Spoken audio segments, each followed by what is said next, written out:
sí. Si quieres ver un paraíso, solo mira a tu alrededor y velo.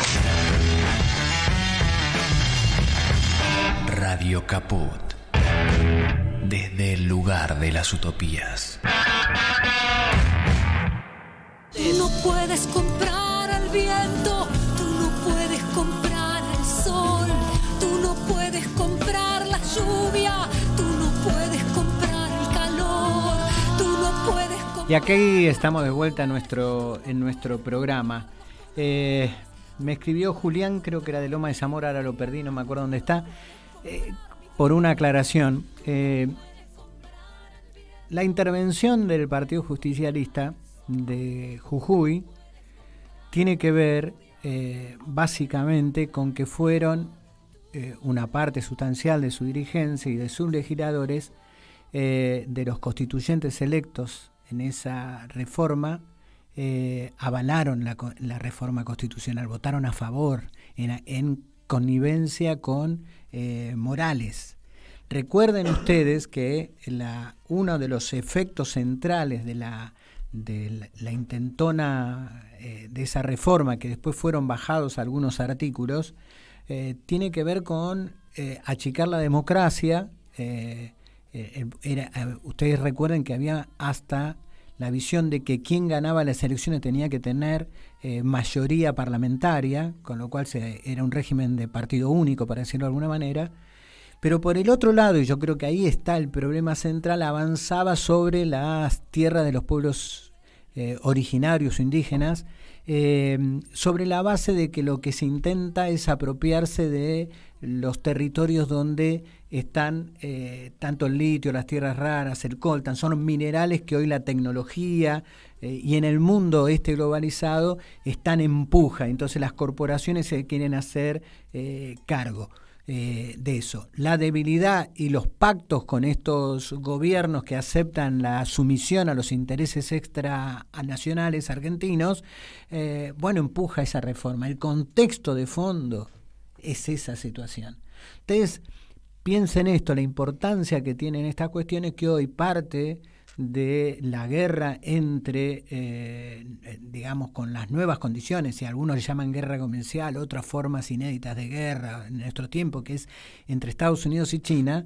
China está prohibiendo exportar determinados minerales que hacen a eso, y eso lleva a crisis en empresas norteamericanas. Estamos hablando de una dimensión de la problemática internacional sobre estos bienes en un mundo que continuamente está en ebullición.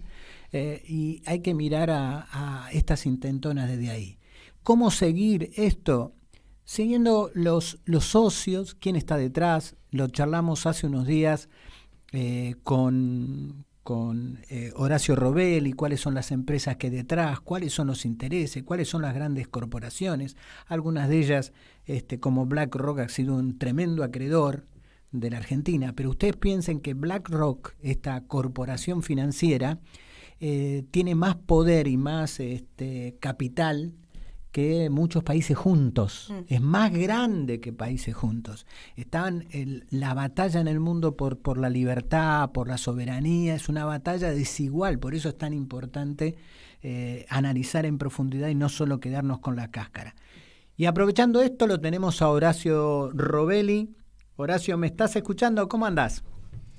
Bien, gracias. Alejandro, te escucho perfectamente. Espero que ustedes me puedan escuchar a mí también. Sí, te escuchamos perfecto.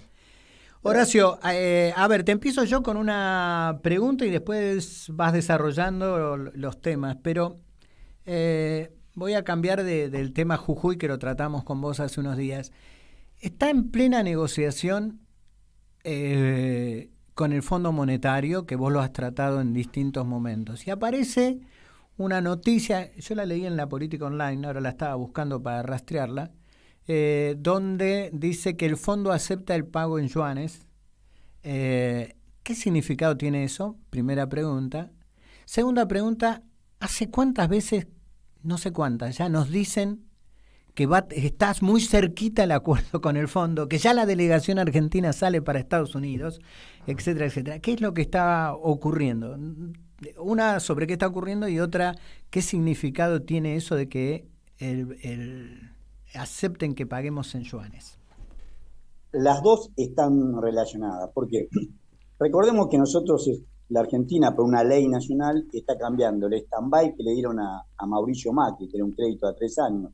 Le dieron en DEG, en Derechos Especiales de Giro, que es una canasta de moneda donde participa el yuan. Le dieron en DEG el equivalente a 44.599 millones de dólares. 44.599 millones de dólares. Bien. Esa plata desapareció.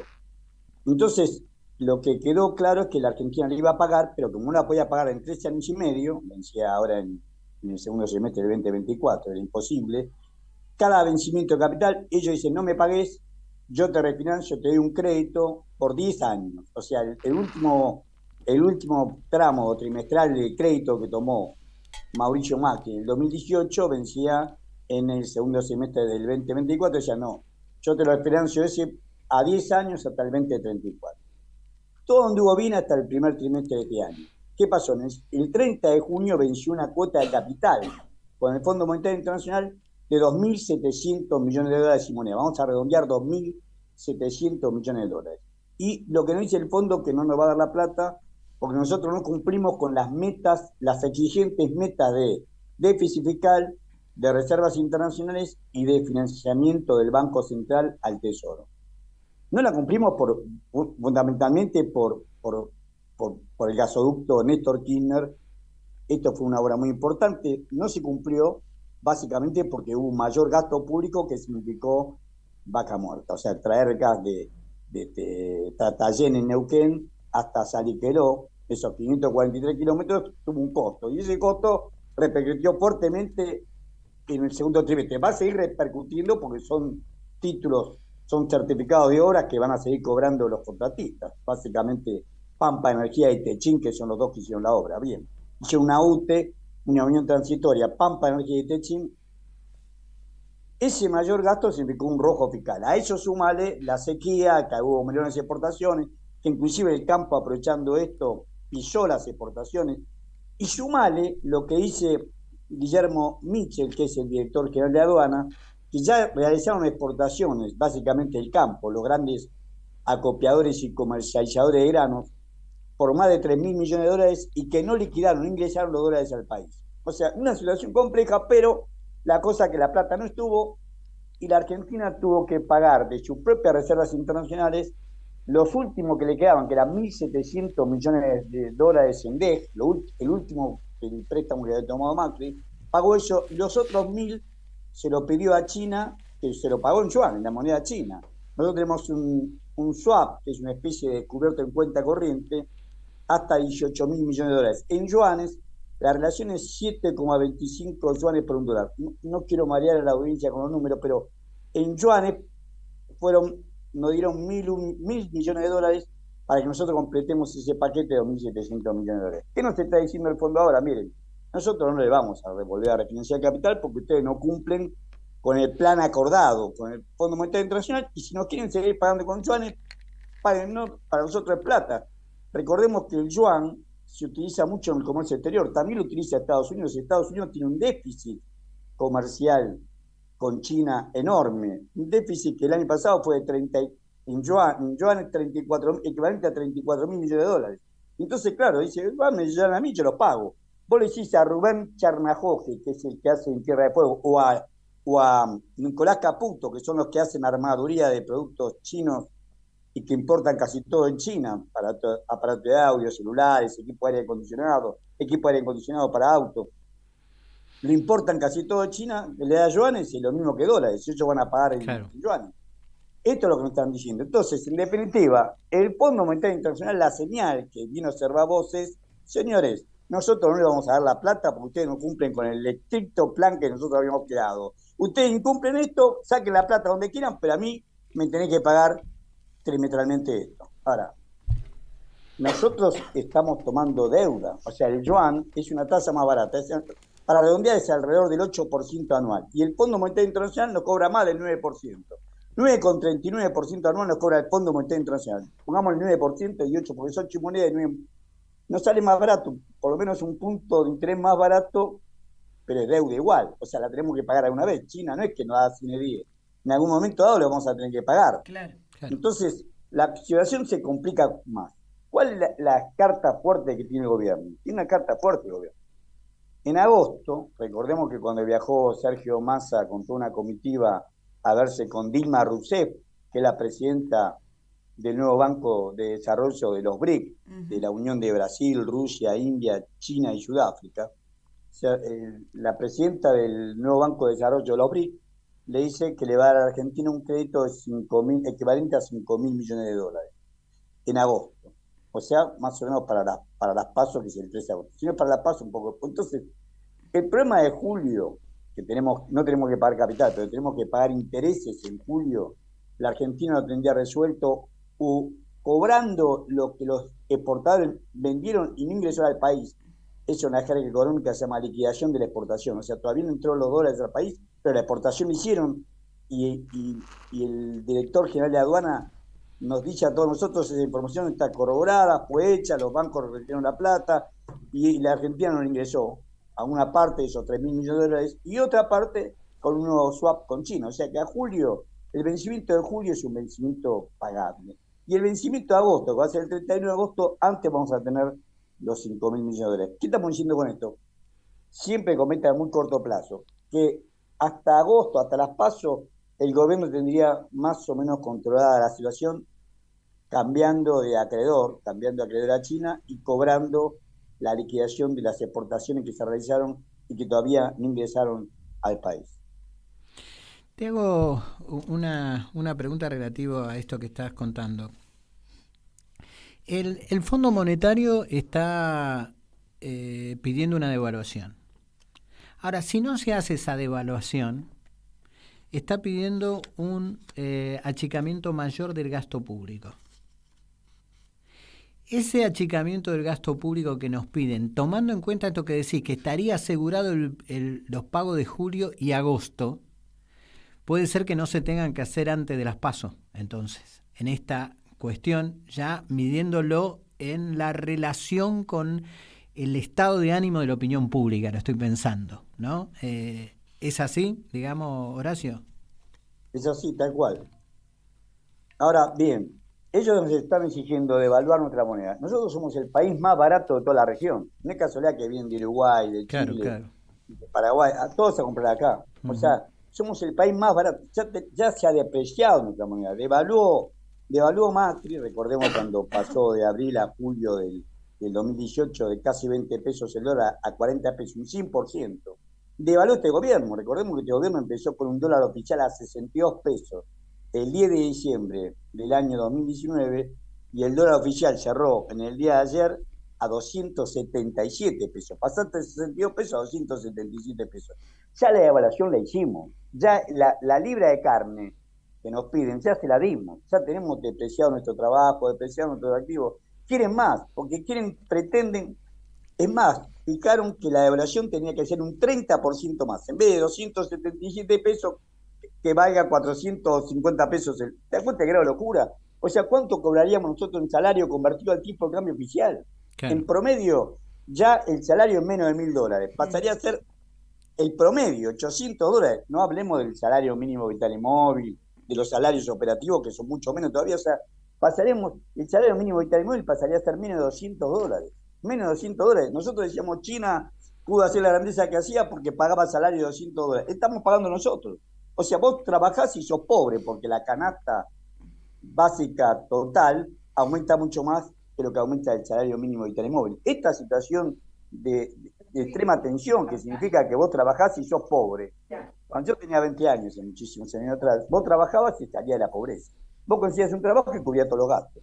Hoy vos tenés un trabajo y no cubriste los gastos para eso. Entonces, esta situación la quieren desesperar más. ¿Por qué? Porque no les interesa el mercado interno argentino. ¿Se me escucha bien, Alejandro, ahí? No, nos entró una voz que ahora la silenciamos. No, se te escucha bien, perfecto. Ahora, si te hago otra... Sí, por favor, seguís aquí. No, te hago... en este análisis que vos haces, hace unos días rebotó el dólar blue.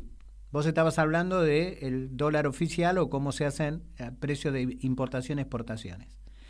Desde el punto de vista de lo que impacta en la opinión pública el dólar blue, más allá que siempre se lo achica, Me están robando, Lucía me está robando el mate porque estoy hablando, lo quiero denunciar públicamente.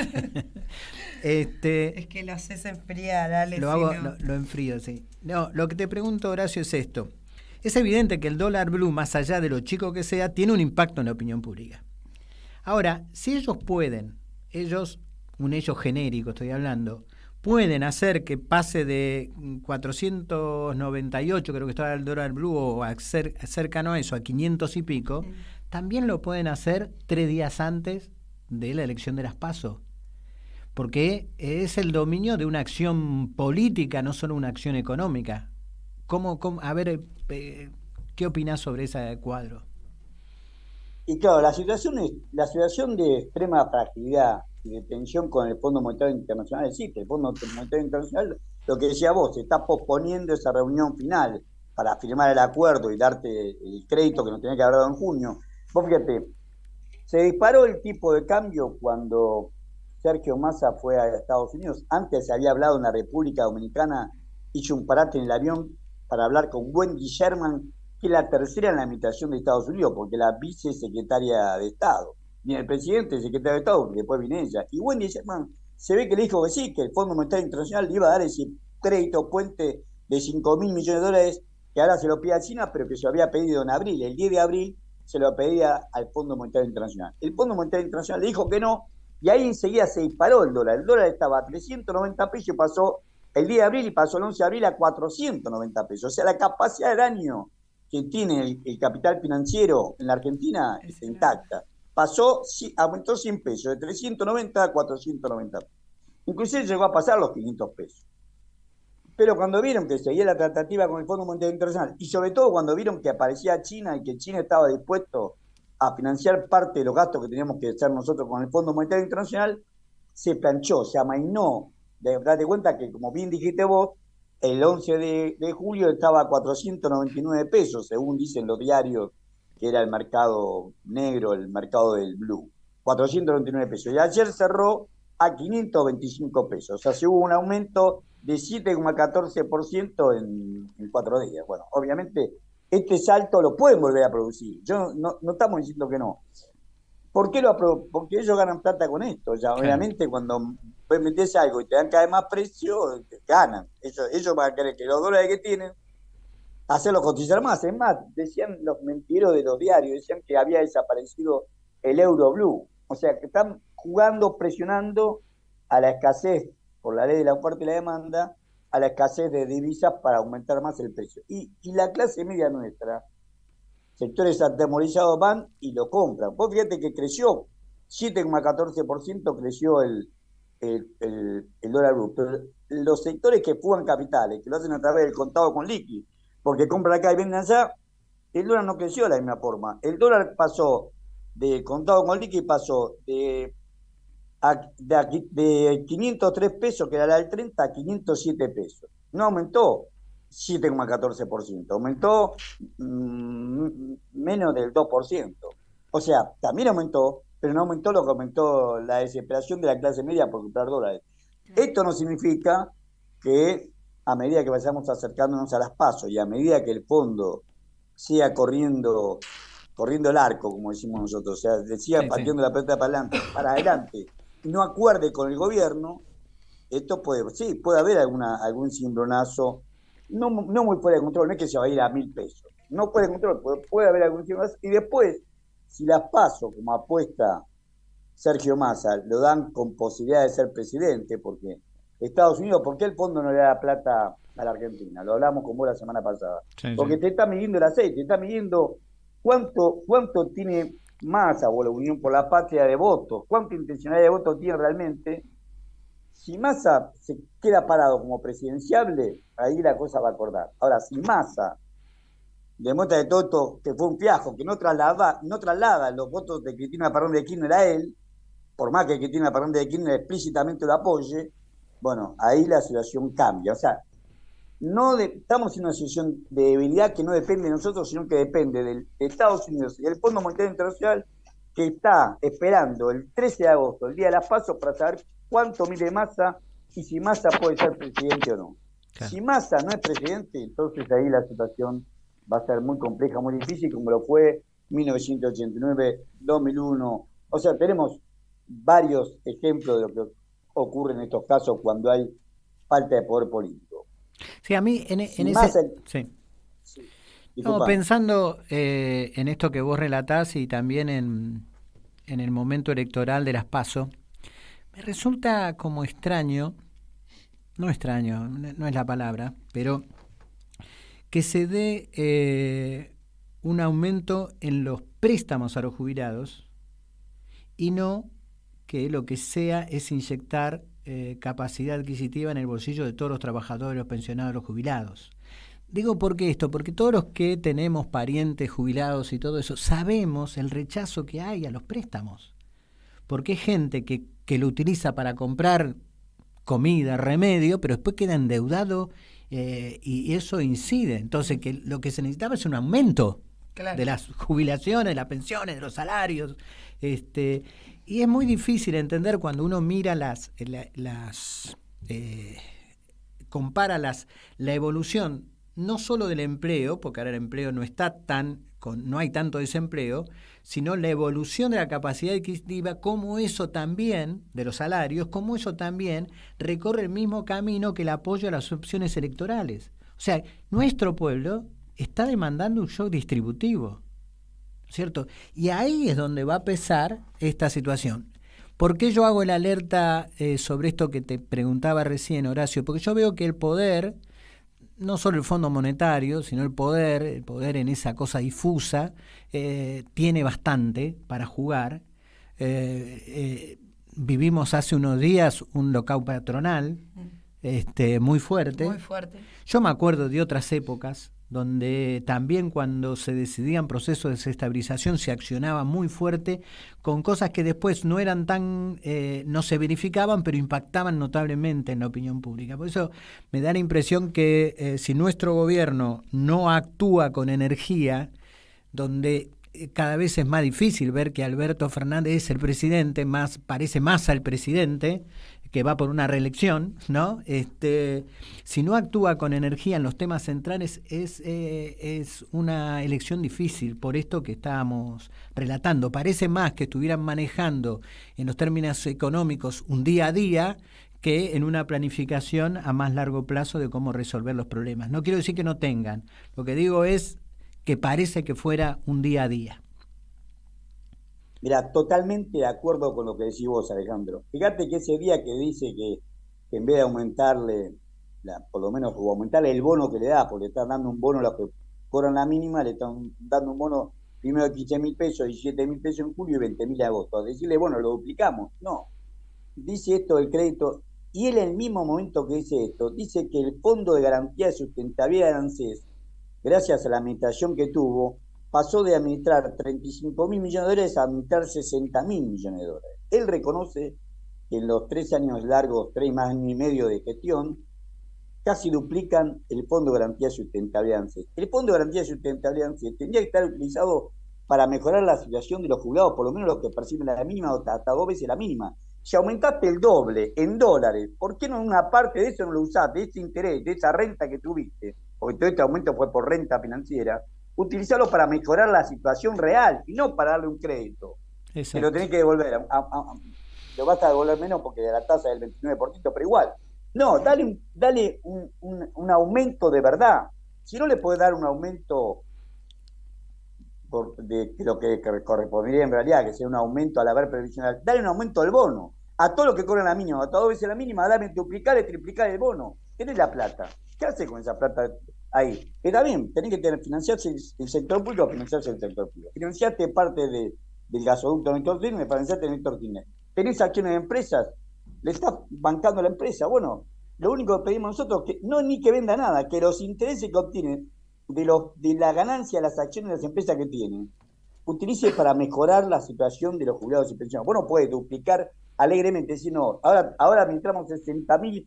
¿Para qué queremos tener 60.000 millones de dólares si los jubilados, que son el origen de ese fondo, no lo perciben hoy? El jubilado tiene presente, no tiene futuro. Claro. A nuestra edad llegamos como podemos y sabemos que tenemos ya poco tiempo de vida. Y bueno, ese poco tiempo de vida, mejorar la situación por lo menos a los que están en peores condiciones. Utilizar la renta financiera de 35 a 60 mil millones de dólares, lo dijo Sergio Tomás Massa en esa conferencia de prensa, para pagar con esa renta, sin vender nada, con esta renta, un bono extra. Si pudieras troncalmente hacerlo un ajuste previsional para siempre, mejor. Pero si no, aumentarle los bonos mientras tengas esa renta. Bueno, Horacio, te agradecemos hoy enormemente, ¿eh? Bueno, seguimos con nuestra línea clara de explicando y tratando de salir de la cáscara del ruido de esto y tratando de profundizar. Así que te agradezco. Vamos a un abrazo, Horacio. El agradecido soy yo. Un gran abrazo a ustedes dos y a todos los oyentes. Bueno, vamos un poquito de música y volvemos con Mónica Peralta Ramos.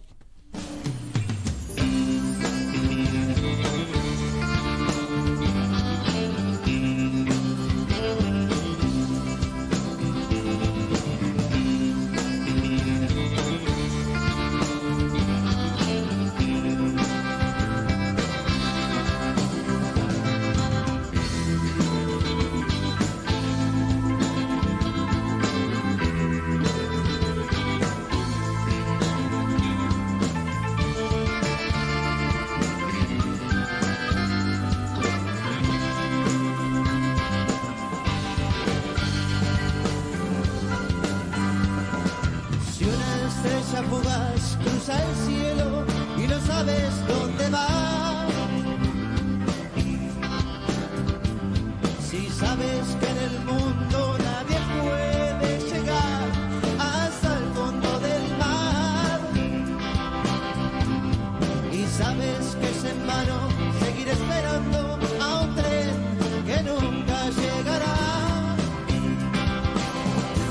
Son máquinas viejas se están oxidando detrás de aquellas rejas y que están esperando navegar en el mar de la libertad.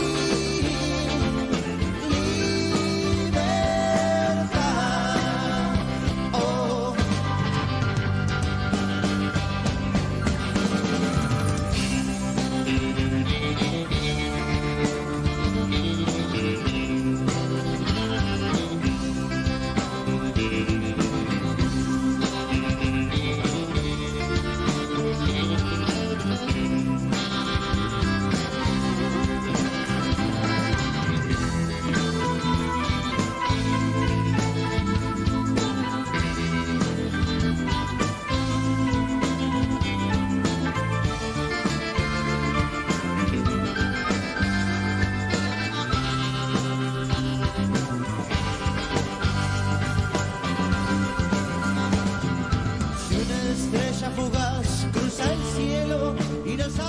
Bueno, y acá estamos de vuelta en Voces Soberanas con Lucía Díaz, Alejandro Mosquera. Hoy no la tenemos a Dina Feller, pero porque aterrizó hoy, hoy aterrizó. Ella tiene esos viajes a la OIT y otras cosas. Ya nos contará cuando esté de nuevo, pero si nos está escuchando le mandamos un besazo. Bueno, y ahora vamos a tratar de analizar, como hacemos todos los programas, sobre los temas internacionales, de cómo está, y hoy lo vamos a trabajar el tema, lo vamos a conversar con Mónica Peralta Ramos. ¿Cómo andás, Mónica? ¿Nos escuchás? Mónica, estás muteada, ¿eh? Tenés que desmutearte.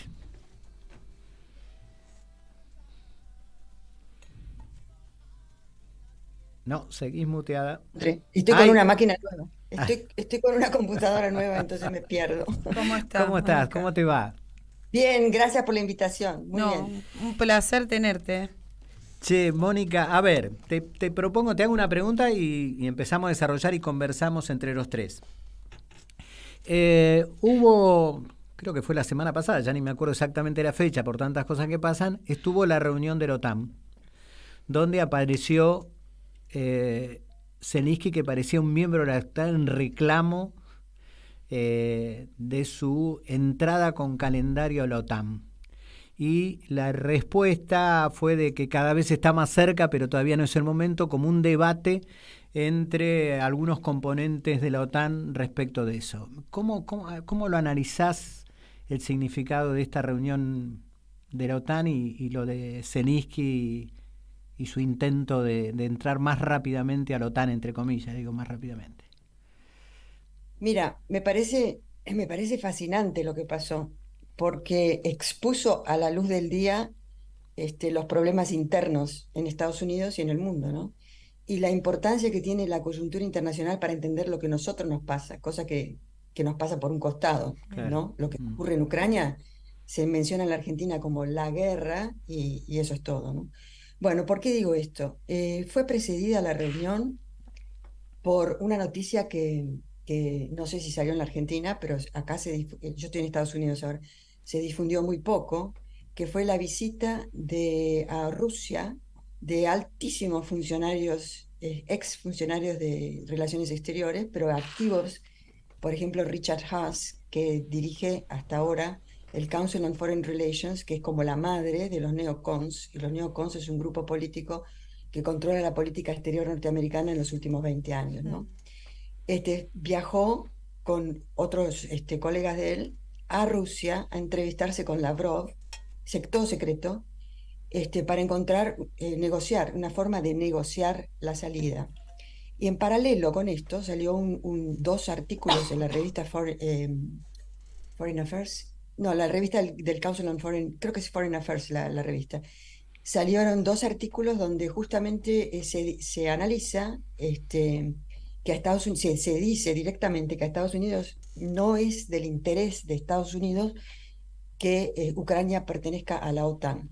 Esto es a principios de julio, date cuenta, o sea, 10 días antes o un poquito menos, una semana antes de las visitas fueron en junio, pero los artículos que te menciono, que son cruciales porque es una revista muy importante, te diría, si no la más importante, ¿no? Donde sale que hay una diferencia con la política del gobierno de Biden, que a su vez tiene copado el Departamento de Estado y el Departamento el State Department y el National Security Department, el Departamento de Seguridad Nacional, por neocons, que tienen una actitud mucho más radical, ¿no? De ningún tipo de negociación y que son los que hasta ahora, hasta la reunión esta, han estado postulando, dándole pie a Zelensky, porque Zelensky no habla del vacío, Claro. él habla sostenido por estos neocons, ¿no? Por los más radicales, de que no hay posibilidad ninguna de negociación. Esas dos cosas chocaron y salieron a la luz en la reunión esta de la OTAN. Resulta que detrás del argumento de buscar una salida negociada, que ni se menciona de esta forma, se menciona, como te digo, subrepticiamente, está la problemática de que dos problemas cruciales. Uno es que ahora se reconoce, tres problemas que ahora se reconocen. Uno es que sí, Ucrania es aceptada en la OTAN, Rusia ha dicho que eso es una línea roja y si hay un ataque y va a actuar de acuerdo con eso, o sea que eso es pasible las fuerzas de la OTAN de recibir eh, munición de guerra, digamos, ¿no?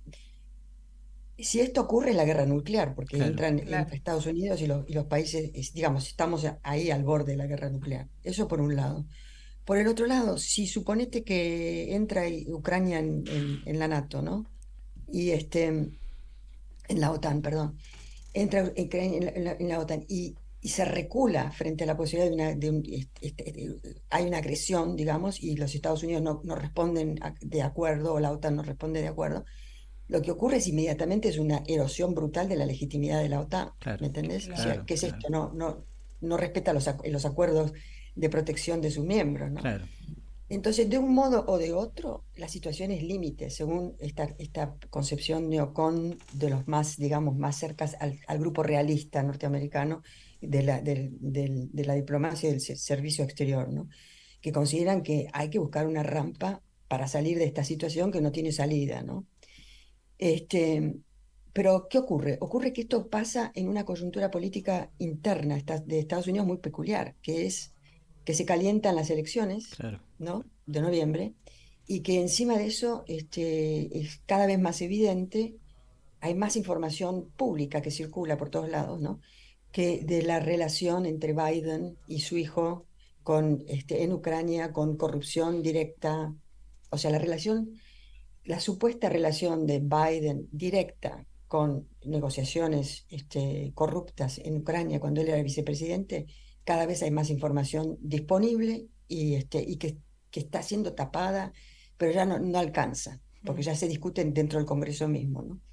Entonces esta situación erosiona muchísimo la legitimidad de Biden. Y lo que están haciendo los neocons más radicales es tratar de crear situaciones de hecho de guerra, porque en situación de guerra, históricamente, el país o los votantes van a unificarse atrás de Biden, ¿no? O de la candidatura de Biden o lo que fuera. O sea, Claro. analizan como que aumenta sus chances de ganar las De ganar. elecciones. Y después van a analizar qué pasa con Ucrania, ¿entiendes? Sí, sí. Ahora, el tema es muy complicado y muy peligroso porque en esos meses puede ocurrir cualquier cosa. Un accidente de bandera falsa, digamos, que es lo que está, desde un inicio se ventila, ¿no? De la posibilidad de que haya un accidente de falsa bandera que implique un ataque nuclear o que implique todavía una escalada más del conflicto. Pero además hay otra cosa que salta en este cuestionamiento del Council on Foreign Relations, y que ya es aceptada abiertamente, ¿no? Perdón, lo que finalmente se acordó entonces en la OTAN fue la posición esta, ¿no? De que Ucrania no puede pertenecer ahora mientras dure la guerra, y tampoco cuando termine la guerra se va a saber cuándo. O sea, están peores condiciones en este momento el acceso de Ucrania a la OTAN de lo que estaba en la propuesta del 2008, ¿no? Que se hizo. Bueno, la otra cosa que salta a la luz ahora es la situación de imposibilidad de continuar este tipo de guerra por parte de la OTAN y de Estados Unidos, porque no tienen munición, no tienen capacidad para producir la munición que se necesita para una guerra convencional de esta índole. Entonces esto ya se acepta incluso abiertamente, y una de las razones que dan los neocons más radicales de mandar estas bombas de racimo, que son una cosa terrible, Terrible, sí, están, la vi. están prohibidas en 100 y pico de países, ¿no? Porque son letales para la población civil y por décadas, no sé, es muy difícil eliminarla, ¿no? Y la razón que dan explícita para mandar esto es que se les acabó la munición. No. La munición de 155 milímetros, qué sé yo, que me supera todo esto, ¿no? Pero son las shells, ¿cómo se llama? La munición de artillería que De se artillería, necesita en este sí. momento, ¿no? Y que Rusia produce, pero al por mayor. Y lo que esto demuestra es que Europa y Estados Unidos no tienen capacidad productiva para mantener una guerra convencional de esta índole por más de una semana Claro. actualmente. Entonces, ha quedado tan evidente que hasta el propio gobierno inglés le reprochó, no sé si lo leyeron ustedes y se publicó en la Argentina, le reprochó a Zelensky de creer que está en Amazon, de que Ah, sí, como que salió, va a salió. comprar. Sí, sí. Salió. Sí. Bueno, En una serie. Que Bueno, pide justamente- armas, pide todo, como si y no estuviera en un agradece, supermercado. y no sí. agradece. Mm. Y no se da cuenta que les estamos dando todo y que nos quedamos sin nada, porque esa es la parte más interesante de todo eso, que le dice, nosotros se nos acabó la munición, no tenemos más, le Claro. hemos dado todo. Y es verdad, de acuerdo a lo que se publica, por lo menos que se puede leer, no tienen armas, no les quedan. Es gravísima la situación. Entonces, en ese sentido, te da la pauta de dos cosas, ¿no? Lo grave que es la situación internacional, lo cerca que está de un desborde incontrolado, y al mismo tiempo la necesidad urgente de negociar una salida, y que Claro. no le encuentran la vuelta por esta radicalización de la política interna norteamericana, ¿no? Te hago una pregunta respecto a la política, a ver si Sí. nos podés ayudar a conocer. ¿Cuáles, digamos, las dos otras posiciones? Por un lado, lo que era Bernie Sanders y todo ese sector progresista del Partido Demócrata, y por el otro lado, Trump, que también está hablando en esa situación. ¿Cómo lo No, analizás eso? justamente es fascinante.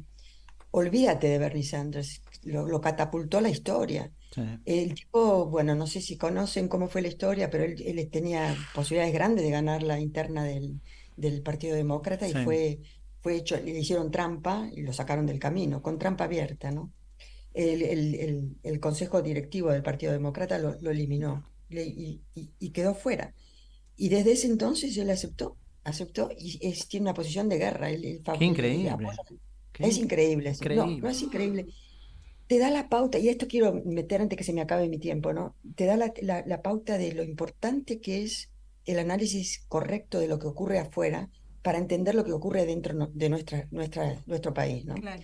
Porque, por ejemplo, Trump, que es un loco, es un tipo, ¿cómo te puedo explicar? Es un egomaníaco, tiene todos los problemas que conocemos, pero de alguna manera le ha dado una salida visible al 50% de la población, ¿no? Que está contra de la manipulación que se hace a través de los medios de la información, porque lo que muestra la historia de Trump, le han tratado de hacer todo tipo de zancadillas más y menos sofisticadas, primero para eliminarlo del gobierno siendo presidente legítimamente constituido, y luego para que no gane las elecciones, ¿no? Entre ellas, una de las cuestiones cruciales de la última elección que ganó Biden fue haber sofocado la información que salió al principio del proceso electoral de la connivencia entre Biden y su hijo con la corrupción en Ucrania y China en la época en que él era vicepresidente. Bueno, es una larga historia, los detalles son fascinantes, ¿no?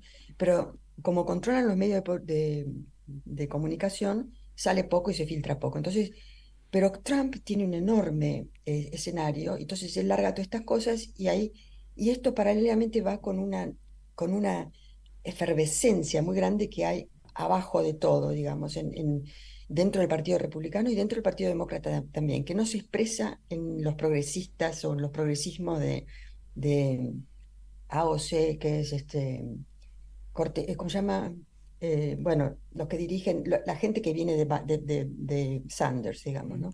Está mucho más radicalizada porque está contra la guerra, estos Claro. sectores que te estoy mencionando, y contra la censura. Las dos cosas van juntas, porque la censura en relación a la guerra la viven constantemente y se dan cuenta, ¿no? Claro. Y un personaje como, por ejemplo, Tucker Carlson, no sé si lo viste No. mencionar. Bueno, eso es crucial, una estrella de los republicanos que fue una estrella, el tipo tenía un backing, una cantidad de gente que lo escuchaba más que cualquiera en el país, en la historia. Lo eliminaron por su posición antiguerra. ¿Y qué hace el tipo ahora? El tipo se junta con Elon Musk y va a sacar un nuevo aparato, ¿cómo se llama? Media, un escenario nuevo de producción de información donde sin censura de ningún tipo. O sea, va contra la censura y muestra cómo el sistema censura, ¿no? Bueno, todo eso que se los cuento no sale en los medios de comunicación o convencionales. Eso lo ocultan, digamos. Entonces, bueno, volviendo a la guerra es crucial por eso, porque más allá de la guerra de la artillería convencional y todo eso, hay una guerra informativa a todo vapor, ¿no? Ujú. Donde se censura como, como rusófilo, o cualquiera que esté contra la guerra de Ucrania, ¿no? Ahora ya es abierto, ¿no? Y eso se ha mostrado cómo funciona esa censura, cómo funcionaba no solamente en los medios de comunicación, sino en las redes sociales. Por ejemplo, que un tipo como Musk, que pertenece al establishment, toma posesión bueno, esta es otra historia, ¿no? Porque dentro del establishment también hay contradicciones y problemas que afloran, ¿no? Claro. Pero el tipo, al comprarse el Twitter, que lo están poniendo contra la pared, lo están tratando de destruir, el establishment lo está tratando de destruir. Al comprar Twitter, el tipo se mandó una investigación adentro de Twitter de cómo se censuraba la información, ¿no? Que ha sido un trofeo de guerra. Entonces, Claro. todo eso, Mm. lo que quiero decir para sintetizar es que hay todo un mundo, un submundo que funciona por afuera de los medios convencionales y que trata de reflexionar sobre el momento actual desde otra perspectiva, ¿entendés? Sí, sí. Eso es muy sano, a mí me parece, y de ahí algo va a salir. Y en relación a lo que nos pasa a nosotros, creo que pasa lo mismo, ¿no? Nosotros, como país, no sé si tengo Sí, sí, sí, posibilidad sí, sí, sí. como un poco en relación a lo poco que escuché de lo de Horacio anterior, ¿no? La cuestión del Fondo Monetario y de la coyuntura internacional, no existe una Ujú. discusión profunda en el país, ni entre el progresismo, ni entre el peronismo, ni entre ningún lado, ¿entiendes? Como que no existe una discusión profunda de lo que ha ocurrido desde el 70 en adelante. No ha habido discusión sobre los errores cometidos, sobre la persistencia. Todo esto te lo digo desde mi perspectiva, que por supuesto es parcial, ¿no? Para mí hay tareas no cumplidas desde los 70 en adelante que hoy las estamos pagando. Una es la existencia de esta matriz productiva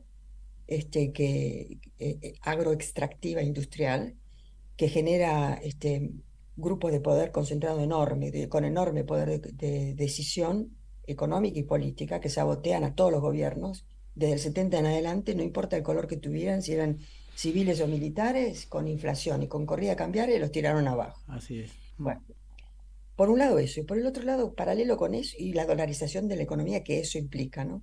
Que eso implicó y sigue implicando. Y por el otro lado, la existencia de un clientelismo político enorme en todas las instituciones, desde los sindicatos, partidos políticos, estructura judicial, etc. Eso no salió del lawfare, eso viene de lejos, ¿entendés? Claro. Y no ha habido una discusión crítica de cómo eso funciona y cómo eso ha impactado la coyuntura que hemos vivido desde el terrorismo de Estado hasta acá. Sí, y no nos olvidemos que la enorme mayoría de los muertos y asesinados en la época de los militares luchaban contra la burocracia sindical, contra la burocracia política, y contra la venta y el pacto social, el famoso pacto social que suprimió completamente un enorme movimiento de movilización de abajo para arriba pidiendo mejoras y participación en la decisión, ¿no? Eso Sí, se sí. borró. ¿Y qué quedó? Quedó la historia contada como que fue una pelea entre aparatos, los montoneros contra Perón y de ahí en adelante, ¿viste? Toda esa fantasía. Y yo creo que estamos pagando el pato de eso. Entonces, volviendo a la coyuntura internacional, no hay un análisis correcto, ni siquiera mínimamente profundo, de lo que incide en este momento el Fondo Monetario en la política local. No es que está esperando a ver qué pasa, está delineando un escenario político. Claro. Exactamente. Tal cual. Sí. Está pintándolo, ¿entendés? Sí. Y Massa y compañía se la creen que ellos van a poder, pero escúchame, corren con desventaja, Claro. con enorme desventaja, porque van a llegar, bueno, no sé, yo no tengo la bola de cristal, pero de acuerdo a lo que yo veo, es un error total, porque si querés moverle la mano al Fondo Monetario, no es con intrigas palaciegas, es movilizando de abajo para arriba. Claro. Y tenés dos cosas fundamentales. Una es un plebiscito nacional sobre la presencia del Fondo Monetario. Y el otro, tan importante como ese, es control social de los precios. Así de simple. Con organizaciones y bien hecho y controladito y nada desbordado, ¿viste? Pero que la gente participe. Y eso cambia las relaciones de abajo para arriba y cambia el diálogo y la posible negociación con el fondo. Esto es simplemente lo mismo con una pequeña sonrisa, por decirlo así. Como si cambiara, pero no cambia. Sí, Y que creo la es una relación. trampa de la cual... Sí. Te agrego una cosa, lo dijiste, pero lo voy a decir de otra manera. La relación con el Fondo Monetario, incluso con las potencias, no es un problema de vivos, sino de Exacto. política, de construcción de poder. Exacto. Hay una parte de nuestra población que cree que esos gestos de los vivos o de ciertas avivadas constituyen una política acertada, y es un error profundo. Bueno, pero ¿sabés qué? Te rasco más profundo. El error no es solamente a nivel del gobierno, es un error nuestro, del Sí, progresismo, como lo quieras llamar, sí. que no sabemos discutir ni sabemos analizar. Y esto tenemos que aceptarlo, tenemos que mirar la historia argentina. Ha estado en el DNA de la cultura argentina matarse y egos desmadrados y no aceptar que hay que articular intereses y que hay que negociar. ¿Dónde has visto que los grupos que están en contra del Fondo Monetario hagan una plataforma en común y propongan cosas en común? Que las hay. Objetivos comunes hay. Lo que no hay es voluntad de sentarse y poner los egos para atrás y decir, bueno, empujemos todo para este lado. Sí, voluntad política, digamos. En realidad hay una lucha por el poder y básicamente es una lucha por el poder. A mí a veces me parece, déjenme meter un bocadillo, que en eso que plantea recién Mónica, yo creo que es un extravío, lo voy a llamar así, capaz que no están de acuerdo, de la izquierda nacional, la parte progresista también, pero no me llena el nombre nada más, de que no luchan por el poder. Aceptan las condiciones de un sistema y entonces son parte del florero, no de una opción de poder que esté pensando cómo hacemos para quebrar.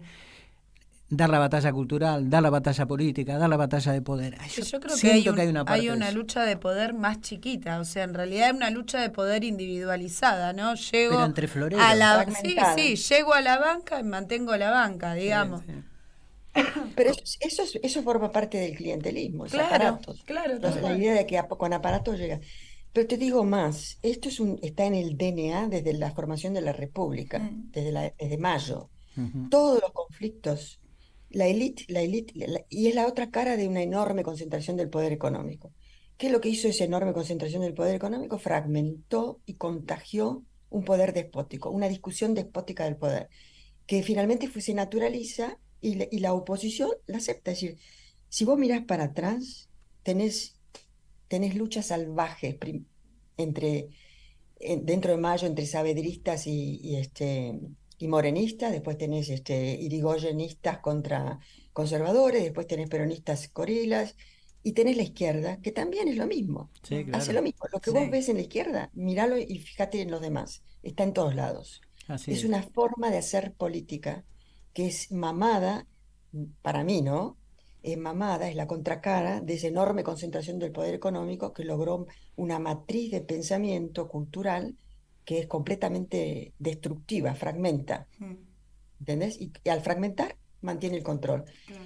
Y mientras no nos demos cuenta de eso, miren qué pasó en la década después del terrorismo de Estado. Es aleccionador. El progresismo o el peronismo, como lo quiera llamar, cómo controlaban la discusión en las universidades. Claro. Sí. El pensamiento nacional, escúcheme, porque no es solamente matando al adversario que lográs eliminarlo, también lo eliminás y mantenés una capa de silencio, simplemente con el plagio o simplemente eliminando, bloqueando su posibilidad de expresarse institucionalmente como idea diferente. O sea, todos los cenáculos se manejaban despóticamente, Mm. ¿no? Y miremos Carta Abierta de chicos, miren Carta Abierta sin ir más lejos. Yo no quiero personalizar porque no sirve eso. Lo que quiero tratar de decir es que hay una manera de hacer política que es nefasta, que nos fragmenta, nos aísla y logra que la escena sea copada por los que concentran el poder económico y político y los medios. Y ahora con los medios todavía más difícil. Por eso es interesantísimo para mí lo que pasa acá en Estados Unidos, de esta fragmentación enorme que aparece todo este movimiento, esta ebullición de abajo para arriba, que se la descarta y se considera que es trampista en los republicanos, lo cual no es cierto, ¿no? Y dentro de digamos, los que vienen de los demócratas se los consideran rusófilos, qué sé yo, les ponen etiquetas, ¿no? Pero detrás de esas etiquetas lo que hay es un cuestionamiento de la forma de hacer política que en lugar de generar poder, fragmenta. Claro. ¿Entienden? Sí, Están no, tratando de buscar- me apasiona el debate que propones. Yo, un día, no te digo en el programa de hoy, pero en otro día, pues yo soy como un seguidor de Hernández Arregui, de la formación del pensamiento nacional, de esa izquierda, y me gustaría alguna vez conversarlo, porque yo pienso que ahí había un núcleo de pensamiento crítico difícil, ¿no es cierto?, pero rescatable para pensar la Argentina. Y una parte de lo que vos decís me lleva al día de hoy, donde está mal decirlo así, pero veo vuelo bajito, ¿no es cierto? Eso, Yo te diría que nos comemos la cola, ¿viste? Como Sí. el perro que se come la cola. Eso es lo que está ocurriendo. No vemos lo que pasa. Para mí es dramático, porque nunca hubo en mi vida, yo estoy viejita, en mi vida nunca vi una coyuntura internacional tan positiva para producir cambios radicales Tal cual. en el sentido de mejorar la calidad de vida y la capacidad de decisión de la gente. claro, claro. Nunca, Mm, en mi experiencia. Y sin embargo nos pasa por el costado. Sí. claro, claro. Estamos embolsonados cada vez más en un colonialismo, pero peor que en el siglo XIX. Sí. Así es. Es una nueva forma de colonialismo, Sí, sí. porque tenemos una etapa del capitalismo donde se intersectan distintas fases, ¿viste? Para los dependientes como nosotros termina siendo un colonialismo peor que el del siglo XIX. Y no Así nos es. damos cuenta. Che, Mónica, excelente, excelente. La verdad que Bueno, un un orgullo placer tener escucharte. un placer y un orgullo tenerte con nosotros. Ya te vamos a reiterar y te voy a llevar a esa discusión sobre un poco para que pensemos juntos. Una hora de programa le damos a... Vamos a hacer, bueno. Gracias, chicos, gracias, muchísimas gracias. Sí. Me interesa muchísimo y de alguna forma hay que salir del tweet y del retweet. Así ¿entendés? es, sí, empezar a sí. escribir semanalmente y llegar al territorio y cambiar las formas en que estamos relacionándonos, porque esto nos encierra en un eco, en un cuartito cerrado donde hay eco, nada más que eso. Y nos Tal comemos cual. la cola. Sí, Tal sí. cual. Bueno, te agradecemos, te mandamos un enorme beso. Abrazo. Gracias, lo mismo. Chau, chau. Chau, chau. Hasta luego. Bueno, nos vamos a la tanda y después volvemos. En Caput Había un viejo. pasan cosas. Dice así: si uno tiene un amor, una muchacha, una cosa que le anda por la piel por todas partes, digamos Buenos Aires, digamos un octubre, un poema, y pasa algo, ocurre que viene el mal, la peste, una desgracia, los cretinos mascadores de chicle, oleadores de todo lo que crece, un yanqui hijo de puta, los cretinos mascadores de chicle, para ser más precisos a matarla, un yanqui hijo de puta. Entonces ya no se puede hablar así nomás, es necesario odiarlo, destruirlo, hay que pelear con rabia y encontrar la manera de acabarlo, salirles al encuentro como sea y además decir, como un rezo, casi obligatorio, yanqui hijo de puta, todos los días, y enseñárselo a los chicos. Radio Caput. Por amor a la vida, nada más, simplemente. Esas cosas. Norberto Galazo en Caput. Manda un mensaje de WhatsApp al 11 3205 8813. Infosiberia. Las noticias en tu celular. Manda un mensaje de WhatsApp y recibilo gratis todas las mañanas. Infosiberia. Las noticias en tu celular. ¿Cómo puedo hacer para escuchar Radio Caput en el celular?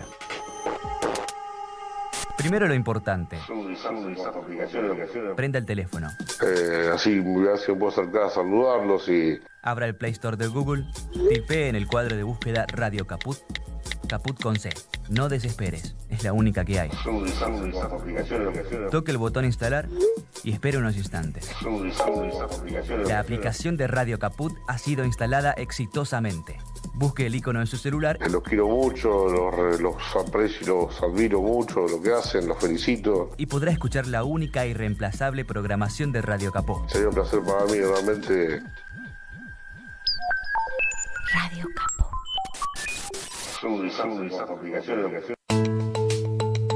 ¿Cómo podemos cuidar a nuestras y nuestros jóvenes? Hagamos un acuerdo entre adultos, que las y los jóvenes no se queden en soledad. Estemos cerca para escuchar y acompañar. Que no se queden sin adultos y adultas para conversar. Promovamos encuentros entre pares y prácticas de cuidados. Generemos espacios de escucha e intercambio, sin juzgar. Armemos espacios de encuentro para proponer otras dinámicas de celebración. Ofrezcamos información, escucha atenta y cuidado. Acompañemos a las juventudes. Los cuidados son colectivos. Cedronar. Vuelve Esa Mujer. El cuento de Rodolfo Walsh. En el Complejo Teatral Ítaca. Segunda temporada. Todos los viernes a las 20:30. Entradas por Alternativa Teatral. Vení al Mercado Morón. Panadería, Frutas y verduras, lácteos, limpieza, carnes y pescados, pastas y almacén. Abierto de lunes a sábados de 9 a 18 y domingos de 9 a 13. Reintegro del 40% de tu compra abonando con cuenta DNI. Mercado Morón. Avenida Perón, ex Gaona 3883. Municipio de Morón, corazón del oeste. ¡Ah, sí! Si quieres ver un paraíso, solo mira a tu alrededor y velo. Radio Caput. Desde el lugar de las utopías.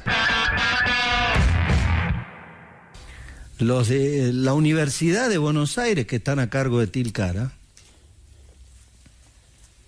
que hicimos trámites, sí, me acuerdo también con para Liliana recuperarla Fernández. para Jujuy. Ok, yo ya le hice una presentación a la UBA.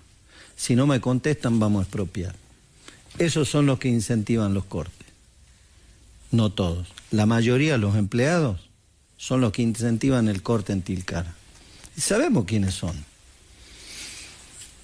Tenemos la identificación ponían la camioneta de la universidad para llevar, tremendo. Todo eso están cometiendo delitos. Todos esos van a tener condena. Bueno, acá volven. Ustedes estaban escuchando recién al gobernador Morales en un reportaje de hace unos días en la televisión oficial allá en Jujuy. Nosotros, esta es otra de las cuestiones, se estuvo pronunciando todo el mundo de la universidad. Esperen que estoy ordenando el cablerío, que algo pasó. ¿Se escucha? Sí. Me está diciendo el productor que sí. Bueno, y queremos charlar con una de las autoridades de la UBA, en este caso es el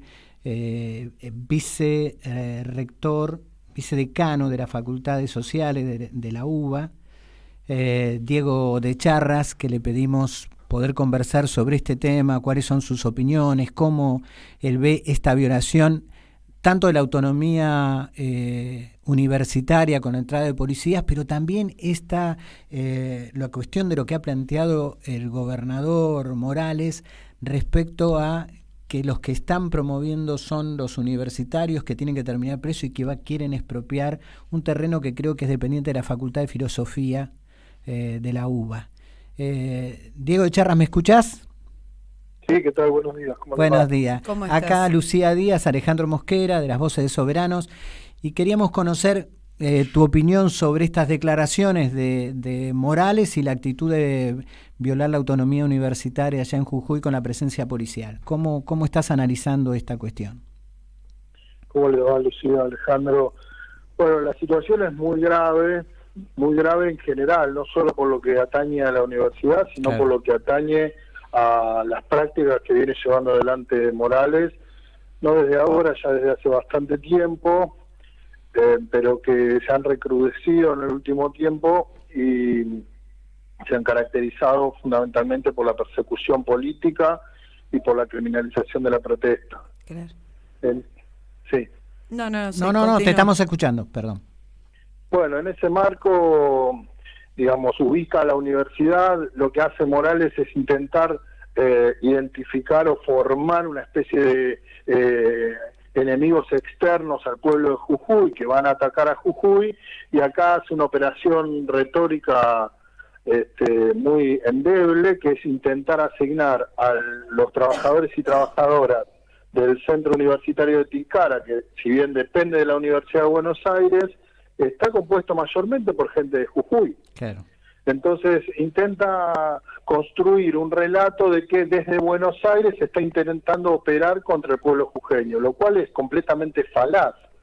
Lo que hay es trabajadores y trabajadoras no docentes, docentes e investigadores de Jujuy trabajando en el Centro Universitario de Tilcara, que ejercen el derecho a la protesta como cualquier habitante de la provincia de Jujuy.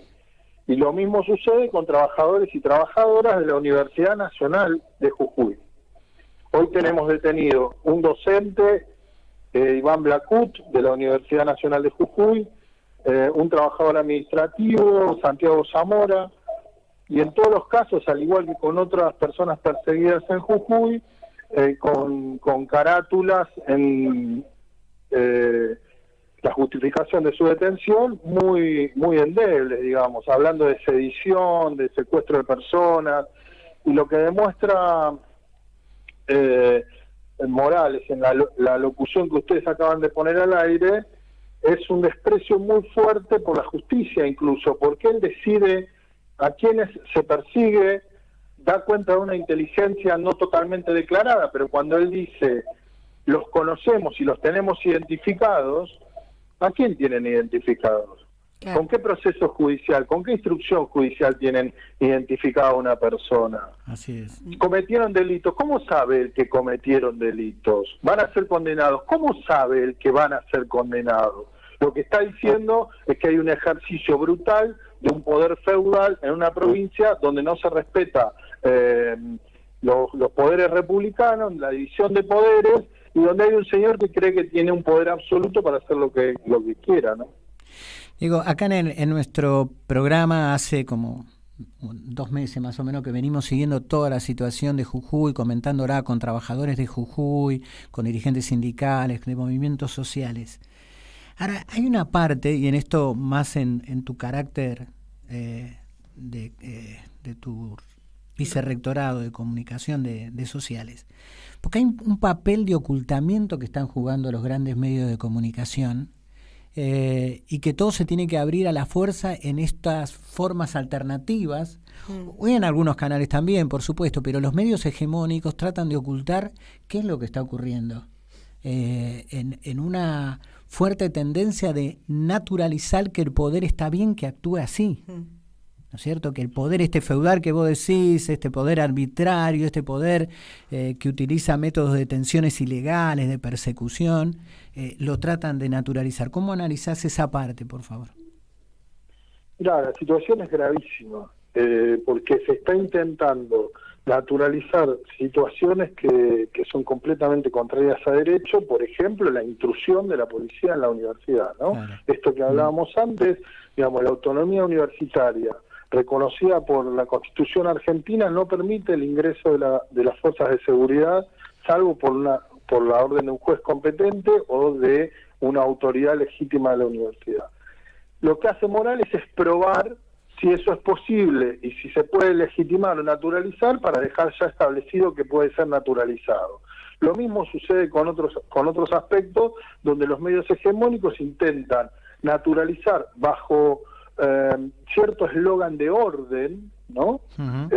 Que todo es legítimo o legitimable en función de la búsqueda del orden en manos de un gobierno elegido legítimamente por elecciones. Es cierto que Morales fue elegido legítimamente por el voto popular, pero eso no lo habilita a hacer cualquier cosa. Volvemos a lo que decíamos antes, ¿no? Es decir, hay una división de poderes, se supone que hay un poder judicial que es contramayoritario y que tiene que juzgar de modo independiente las acciones de las personas. Y el Poder Judicial en Jujuy, desde la asunción de Morales, donde cambió la Corte Suprema o el Supremo Tribunal de Justicia de Jujuy, donde puso diputados que votaron la reforma de esa Corte como cortesanos, digamos, ya hay un avance del Ejecutivo sobre el Legislativo y del Legislativo sobre el Judicial. Así es. Me llamó mucho la atención un reportaje que escuché de Ernesto Tenenbaum con el Procurador General de Fiscalía de la Provincia de Buenos Aires. Para nuestra oyentada, el Procurador es la guía de los fiscales, el que tiene que guiar el proceso de investigaciones que después se hace en cabeza de cada uno de los fiscales, y que Ernesto lo llevó a la idea de por qué no hay detenciones de la represión ilegal sobre los policías que le sacaron un ojo a un chico, sobre la represión ocurrida en Purmamarca, bueno, etcétera, etcétera. Y el procurador, cuando yo lo escuchaba, parecía un dirigente político del partido de Morales defendiendo a Morales. No parecía, en nada se parecía a alguien que tiene que investigar un delito. Más allá de que reconoció que no había detenidos, que no había investigación sobre esos policías, pero lo desvergonzado de la situación es este enorme copamiento de la justicia por Morales en Jujuy.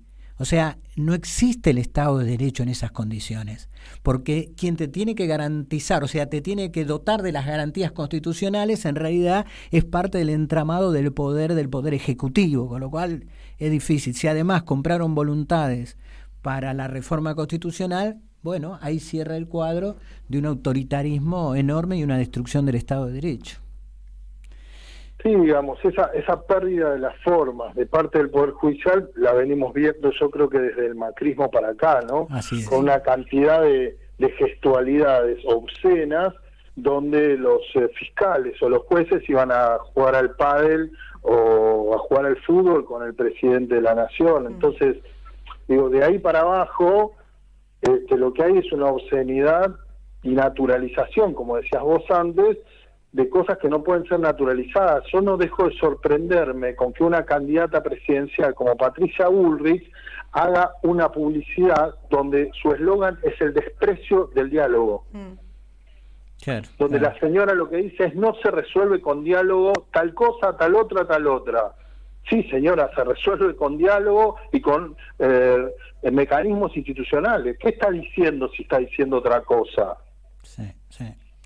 Sabes que hace unos días, Diego, hablando con una compañera vinculada ya a los temas de Jujuy, me decía una frase que me quedó: si estas son las palomas, lo que son los halcones, Claro. ¿no? Claro. No quiero decir yo que avalo que Morales es una paloma, no es ninguna paloma, pero lo quiero decir en esa división que se hacen junto por el cambio, que hay palomas y halcones. Si estas son las palomas, lo que deben ser los halcones, y lo que está en juego de la democracia argentina, la defensa del Estado de Derecho. Te quiero hacer una pregunta más. Él amenaza ahí con Morales con expropiar una dependencia de la Universidad de Buenos Aires. A mí me resulta extraño porque es un bien estatal, ¿no es cierto? ¿Cómo expropias al propio Estado? Me resulta como casi una cosa anómala, más allá de lo que puede él jugar desde el punto de vista electoral, de hacerse el duro, el macho bravío, ¿no es cierto?, para su canal de televisión. Pero no comprendo si hay alguna peligrosidad en eso o es solamente una bravuconada. ¿Qué opinás? Mira, yo creo que es una bravuconada. Me causa cierta gracia, aunque no es la palabra correcta, que esta gente se aburrió de desgarrarse las vestiduras porque el comandante Hugo Chávez en algún momento hacía ese gesto de expropiese, ¿no? Sí. Y les parecía un escándalo, y ahora el señor reproduce el mismo gesto, la misma gestualidad, con algo que es patrimonio público y que es muy prestigioso lo que se ha hecho en el Pucará de Tilcara históricamente. Ese espacio fue cedido por la provincia de Jujuy a la Universidad de Buenos Aires en 1948, con el compromiso de la universidad de que iba a desarrollar un museo arqueológico. La universidad no solo desarrolló un museo arqueológico, después desarrolló un jardín botánico en altura, otro museo, bueno, una gran cantidad de desarrollos, de investigaciones y de trabajo desde la Facultad de Filosofía y Letras y puntualmente desde la carrera de Antropología. Con lo cual, poner en duda, digamos, la propiedad de ese lugar es prácticamente una bravuconada. La Universidad de Buenos Aires trabaja en conjunto con la Universidad Nacional de Jujuy, con la Facultad de Humanidades, con lo cual no hay ningún argumento que sostenga lo que plantea Morales, aunque uno podría poner en duda, digamos, las intenciones de Morales a la luz de algunas informaciones que han circulado en el último tiempo, que es que el señor se ha enojado mucho porque la universidad le negó la posibilidad de hacer un desfile de modas a su esposa en el Pucará de Tilcara. Qué increíble. Tremendo, sí. Qué increíble. Bueno, Diego, la impresión que tengo, y quiero que cierres vos la nota, pero que viene una batalla que es de largo plazo, profundidad, para nosotros, para este programa, para lo que pensamos. Recién conversamos con Mónica Peralta Ramos un montón de cosas de la historia nacional y cómo se van imbricando, y nos gustaría pensar que el 20 de julio va a ser una enorme movilización en todas partes, recordando el apagón, pero dándole potencialidad a la lucha, porque en nuestra manera modesta de pensar, la lucha de la universidad allá, de los trabajadores universitarios, de los pueblos indígenas, de los docentes en Jujuy, nosotros decimos no puede ser mirado por el resto del país como si fuera otro país. Es nuestro país, es nuestra gente, nuestra lucha.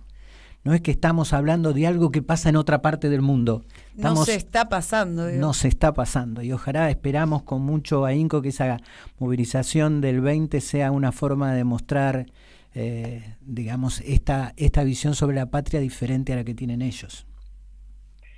Totalmente, las cosas no serían tan graves, o siguen siendo muy graves, pero este señor a su vez es candidato a vicepresidente de la República. Así es. Con lo cual uno podría suponer que lo que está sucediendo en Jujuy es una especie de laboratorio, prueba piloto de algo que podría suceder en todo el país. Entonces, no queda lejos, queda muy cerca de todos y cada uno de nosotros y nosotras, y tenemos que, como decíamos antes, evitar la naturalización de la violencia, evitar la naturalización de la vulneración de derechos y tratar de estar todos juntos en la calle como estuvimos hace poco después de la gran represión en Jujuy, acompañando más allá de todas las diferencias, digamos, a las militancias de la provincia de Jujuy, al campo popular, y resistiendo al abuso de poder, fundamentalmente eso.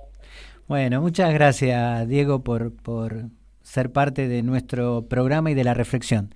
Te mandamos un gran abrazo y un gusto haberte escuchado, además. Abrazo. Nos estamos viendo, un abrazo. Abrazo. Bueno, vamos un poquito de música y volvemos.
Bueno, acá continuamos con este sábado fresco. Pasamos los teléfonos, si se quieren comunicar con nosotros.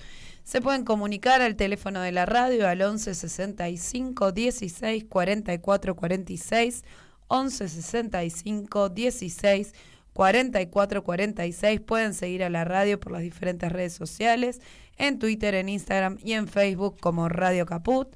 Nos escuchan por radiocaput.com. En el canal de YouTube nos pueden estar viendo y desde el celu se pueden bajar la app. También en Spotify y en Radio Caput. Si se quieren comunicar con el teléfono de nuestro programa, lo hacen al 11 65 82 70 97, 11 65 82 70 97. También para quienes quieran vincularse con la organización, estamos con el teléfono ahí toda la semana. Pueden encontrarnos en Twitter, en Radio Soberanes con X, y también pueden encontrar a la organización Soberanes con X en cualquiera de las redes sociales. Ahora sí, Ale. Sí, ahora que tenemos, mientras yo busco una cita que quiero leerles para dar, que se me acaba de perder en un libro que tengo acá, pero ¿qué tenemos ahora? Mientras... Bueno, en un ratito está llegando Brenda Fabregat, que es actriz de una obra que está en este momento en cartelera. Espérenme un segundito también, de repente estaba con todo arriba de la mesa y ahora se me perdió, ¿no? Lo que pasa es que se me perdió una cosa. Bueno, de Fugitivas, que es una obra que en este momento se encuentra en el Ítaca, está dirigida por Héctor Levi Daniel. Y vamos a hablar un poco de la obra, de esta tercera temporada que están llevando adelante, una obra muy interesante, súper recomendable. Yo la vi en su segunda temporada y ahora están con la tercera. Así que mientras la esperamos a ella, también vamos a pasar acá con Ale con su cita, que ya la encontró. La encontré. Les voy a comentar a la yentada porque vieron que conversamos desde el principio, pero después en especial con Mónica Peralta Ramos, el papel de los medios de comunicación en esta etapa, y con Diego, el vicedecano de las Facultades Sociales, charlamos sobre lo mismo. Les quiero agregar un párrafo de un viejo libro, bueno, no tan viejo, 98, diciembre del 98 fue la primera edición, de Eduardo Galeano, muy pequeño. El libro se llama Patas Arriba, la escuela del mundo al revés. Hay una parte que él la titula, de todo un capítulo, yo voy a leer solamente una partecita, que se llama Curso Intensivo de Incomunicación. Entonces, Galeano dice, la guerra es la continuación de la televisión por otros medios. Diría Karl von Clausewitz, si el general resucitara un siglo y medio después y se pusiera a practicar el zapping. La realidad real imita a la realidad virtual, que imita a la realidad real, en un mundo que transpira violencia por todos los poros. La violencia engendra violencia, como se sabe, pero también engendra ganancias para la industria de la violencia y que la vende como espectáculo y la convierte en objeto de consumo. Ya no es necesario que los fines justifiquen los medios. Ahora los medios masivos de comunicación, justifican los fines de un sistema de poder que impone sus valores en escala planetaria. El Ministerio de Educación del gobierno mundial está en pocas manos. Nunca tantos habían sido incomunicados por tan pocos. Tal cual. Qué sabio que... ¿no? Eduardo Galeano siempre simplifica dentro de su obra, o en realidad más que simplifica, esclarece lo que sucede y lo que padecemos, ¿no? Me parece que tiene una capacidad para poder llegar de manera poética al punto. Sí, abajo de la cáscara, como decimos nosotros. Y hay una cuestión que esto que también planteó Mónica, Lucía, que yo creo que Radio Caput es un ejemplo, también en ese sentido, de tratar de romper, ¿no es cierto?, ese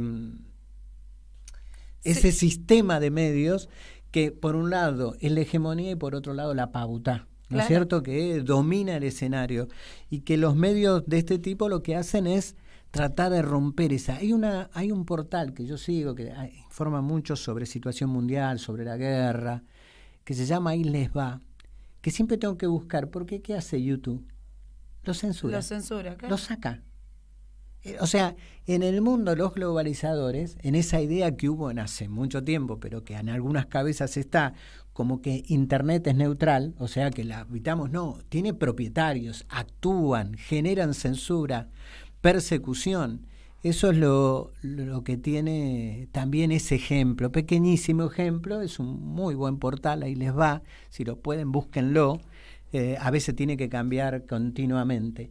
Y otro sistema que está dando cierto resultado, porque tiene un montón de portales, es de portales de capacidad de información, es Telegram. Telegram hay un montón de que Telegram logran... y Twitch también se está utilizando mucho ahora como medio de comunicación, ¿no?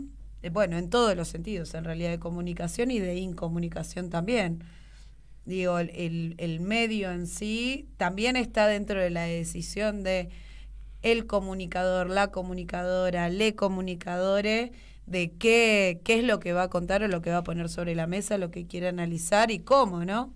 Entonces, digo, también quizás lo que Internet no es neutral, pero sí igual abre otro tipo de canales de comunicación posibles que también en estos actores o actrices va a estar la capacidad de qué es lo que uno quiere comunicar. Difícil a veces es cómo llegás, cómo se llega, ¿no? Digo, cuántas cantidades de vistas, cuánto acceso tienen, ahí sí va a tener que ver nuevamente con el Big Metal, muchas veces. No, tiene que ver con eso, pero el tema es que la resistencia, o sea, la forma de resistencia al sistema se tiene que expresar, es una lucha constante. No hay un día que la pegaste, cuando la pegás, hay mucha gente que logra eso, pero es una batalla. Claro, sí. Es una batalla política, social, a veces económica para lograr recursos. Por eso nosotros a veces en nuestro flyer les ponemos haga crecer la ola, claro, porque no depende solo de los que estamos acá en el micrófono, depende de la capacidad que tengamos de multiplicar, de convertirlo en participación. En otra época, la revista, el diario, el periódico, era clave en la organización popular, porque no existían estos métodos. Pero el desafío ahora es cómo construir información con participación, cómo construir debate con participación. Tal cual. Vamos a hacer entrar a nuestra invitada, le vamos a hacer lugar aquí. Esperen un segundito. Estamos ahí un poco desordenados en el estudio, ¿no? Acaba de llegar Brenda, bueno, lo estábamos anunciando. Ya nos acomodamos, estamos en eso. Sí, claro que sí. Ahí está, ya la tenemos con ¿Cómo están? Mira, estuvimos, ahí te comentamos para entrar en clima, que puedas entrar, porque entrar de golpe con toda claro, no, estuvimos debatiendo muchos temas, acá es muchos temas de la actualidad nacional, mucho recorrimos por Jujuy.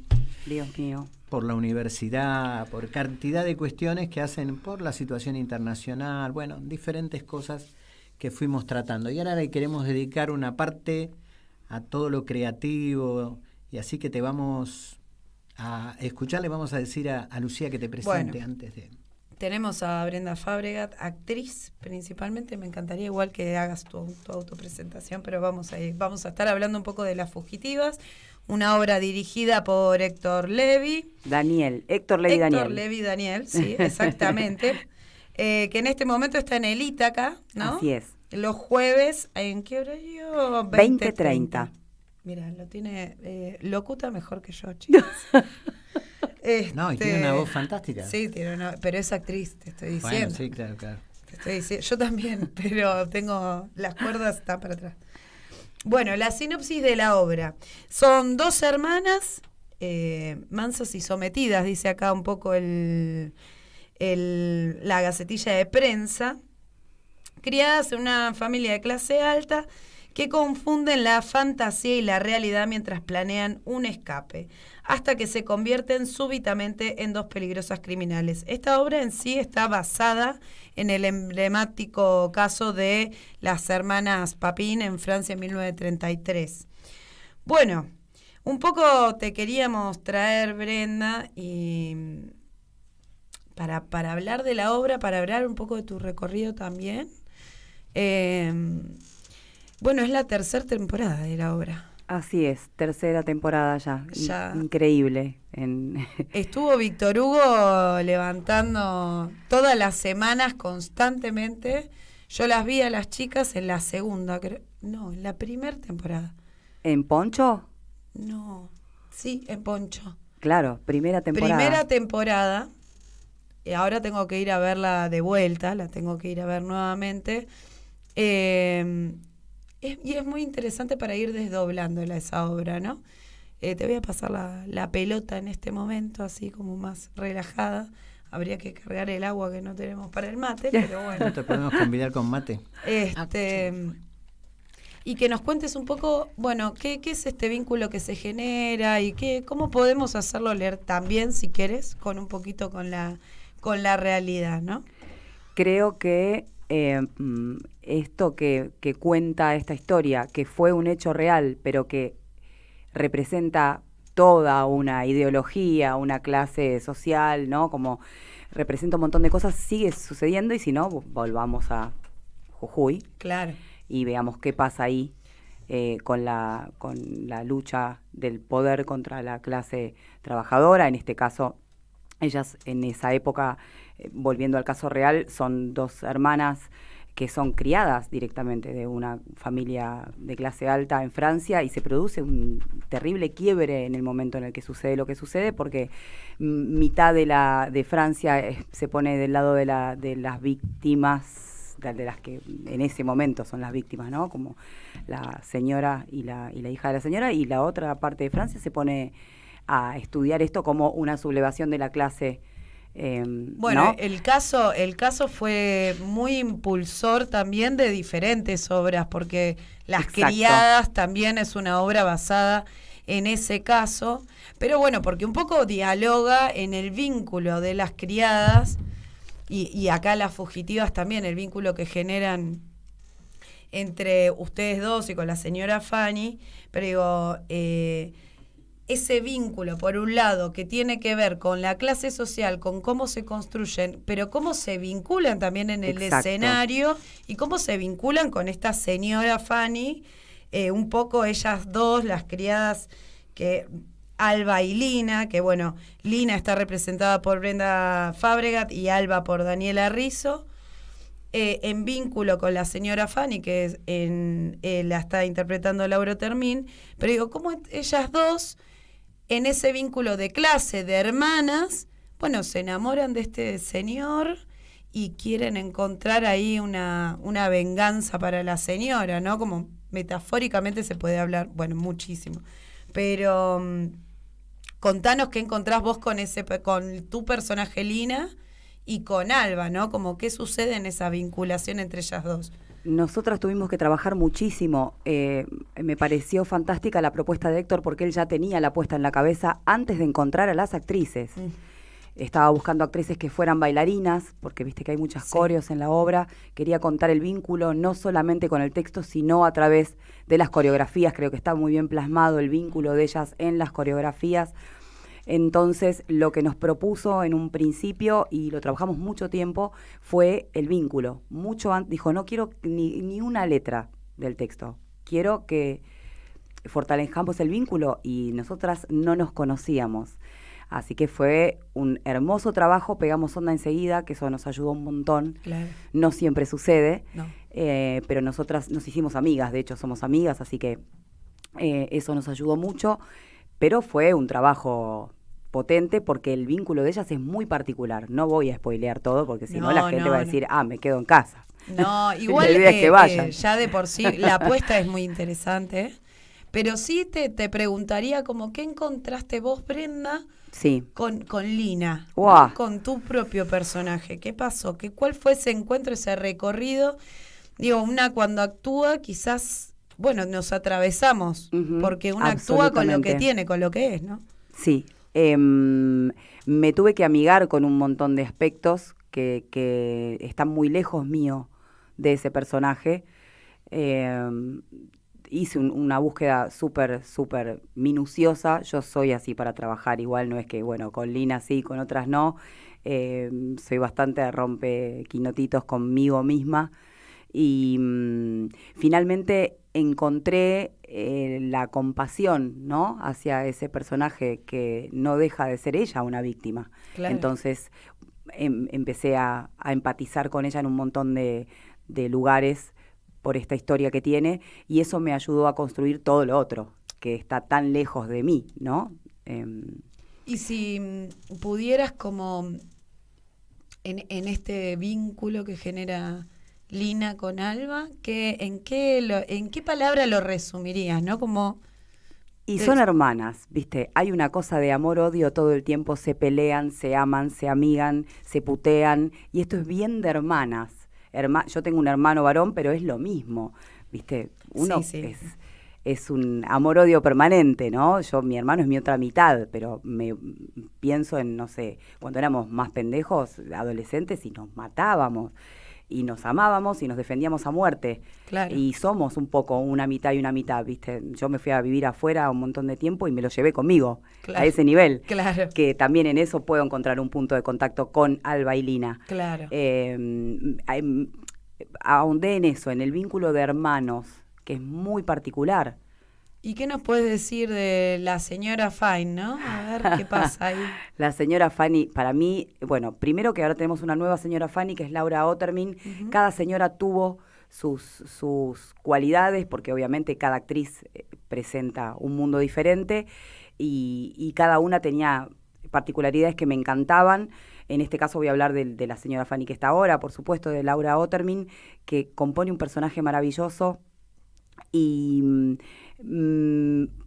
también creo que pasa eso, uno no termina de odiarla a la señora por quién es, porque aparte es eso, es producto de su clase, de su crianza, de dónde viene. Entonces hay un montón también está sola, también ella vive la soledad, también está abandonada por su marido en un punto, por su hija. Entonces también hay puntos de contacto.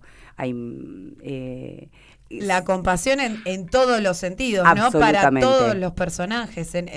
Bueno, no, quizás para el señor no, pero no. Pero sí para ellas tres, como sí se puede ver, o por lo menos en la primera temporada, era esta presencia de la soledad pese a la compañía, ¿no? Y me parece sumamente interesante poder abordarlo justamente hoy, en este tiempo en el cual estamos, donde uno vive mucho esa doble sensación de soledad, multitud, compañía. Las redes sociales también te habilitan un poco ese camino de la ansiedad y de cómo transitar la soledad, ¿no? En esta individualidad al máximo. Bueno, a veces uno dice, bueno, el imperialismo, ¿no? Pero supera, ¿no? Ese desborde de soledad, y está muy presente en la obra. No así, igual no es que salen destruidos, al contrario, sino que ven un gran trabajo, se ve un gran trabajo, pero donde se puede hacer una polarización o un traspaso justamente en esta soledad que sentimos o que el mismo sistema nos habilita a sentir, ¿no? Y Héctor trabajando, ¿qué me puedes decir? ¿Cómo? Hablemos de Héctor. Hablemos de Héctor Levi Daniel, un hombre, primero que escribe, el texto es de él, escribe maravillosamente bien, todos sus textos son maravillosos, y dirigiendo es un tipo muy generoso, que tampoco es lo común, ¿no? Como nos habilitó a jugar, a proponer, o por ahí decía, me río mucho con Héctor, decía, yo no sé por qué puse esto acá. Claro. Cuando releí el texto mientras, esto así no. Y ¿quién escribió eso? Sí, maravilloso, muy generoso. Así que es un placer trabajar con alguien que te habilita a volar, ¿no? Y que no te dice, bueno, te parás acá, te vas para... Obviamente la apuesta está y él la puso, ¿no? Tampoco es que, bueno, viva la Pepa y hagan lo que quieran, pero sí, cuando propusimos, escuchó, probó, bueno, sí, esto no, esto me parece que... pero nunca dijo no, esto es así como digo yo y ya. Sí, difícil, igual creo que no irían por la tercera temporada si fuera un tipo de dirección tan autoritaria, ¿no? Digamos. Absolutamente. ¿Les puedo hacer una...? Sí, claro. No, ustedes son las que saben, yo no pido permiso acá. Les quiero hacer una pregunta a las dos, sí, pero nuestra invitada preferencialmente. La saco de la obra esta en particular. Sí. Se me ocurrió preguntarte porque estabas hablando del director, que estoy viendo que además es guionista. Sí, todo sí, eso. Hay una huelga extraordinaria de guionistas y actores en Estados Unidos. Que la Nana Fine, de hecho, está a la cabeza. ¿Cómo la analizan? Yo después les comento también, porque lo estuve tratando de ver, pero me gustaría de actrices que me comentaran cómo lo ven. Me parece fabuloso lo que están haciendo. Creo que es la única manera de ponerle, aunque sea, es lo que están haciendo, están dando lucha a esto, ¿no? No sé si con esto alcanza, porque la verdad es que es aterrador lo que está pasando con la ficción. Y sí. La llegada de la inteligencia artificial, todo lo que nombró el otro día Fran Drescher, que aparte, primero la amé siempre, yo era fanática de La Niñera, me sé los capítulos de memoria, pero bueno, después la descubrí como productora, ¿no? Ella es productora y se pone de la vereda de los actores. Me parece alucinante todo lo que dijo y creo que es a imitar. Estamos todos en el mismo lugar de peligro. Una pregunta anterior, ¿no? Porque ¿de quién está acá fuera? Estamos en la misma, Sí, estamos por eso. con una falta de ficción aterradora. Sí, y con una situación que está bajando la producción de los nuevos portales, ¿no? Está en una zona compleja también. Pero quería hacer una pregunta, porque el guionista, al estilo de lo que vos decías recién, en las grandes empresas es reemplazado por un grupo de guionistas, en una gran parte como anónimos, porque ¿no es cierto? Es cambiar el sentido creativo por esa empresa. ¿Acá también pasa eso? Acá casi no hay, digamos. Claro. Acá estamos peor porque acá no hay, pero también el guión está en peligro por la inteligencia artificial. Claro. No solamente está toda la industria de la ficción en peligro. Sumémosle, no sé, en el caso de Argentina el tema de las plataformas no está regulado. Entonces, vos ves los canales de aire y ves latas, series de afuera, programas, talk shows o como digo, ¿no? Como este tipo de preguntas y respuestas. Pero ficción, alguito en la TV pública, pero no alcanza. Estamos en una situación grave. Y el otro día cuando vi cómo se habían levantado en Estados Unidos, dije, pará. Porque yo soy prosecretaria de la Asociación Argentina de Actores y Actrices, por lo tanto estoy muy en el tema de la militancia y si bien ya lo hacía desde antes, esto de militar viene conmigo desde cero, pero nosotros lo estábamos mirando acá y estábamos pidiendo por favor, cuando se aprobó la ley del cupo trans, ya empezamos a decir, sí está bien, queremos que la equidad de género en los lugares, en los espacios artísticos, ¿no? De artes escénicas, y decíamos, sí, y está bien, equidad, igualdad, ¿con qué? Si no hay trabajo. Esa era la pregunta que hicimos, lo presentamos en la Asociación Argentina de Actores, esto hace 2 semanas creo, y la pregunta era esta, buenísimo, pero ¿con qué si no tenemos dónde trabajar?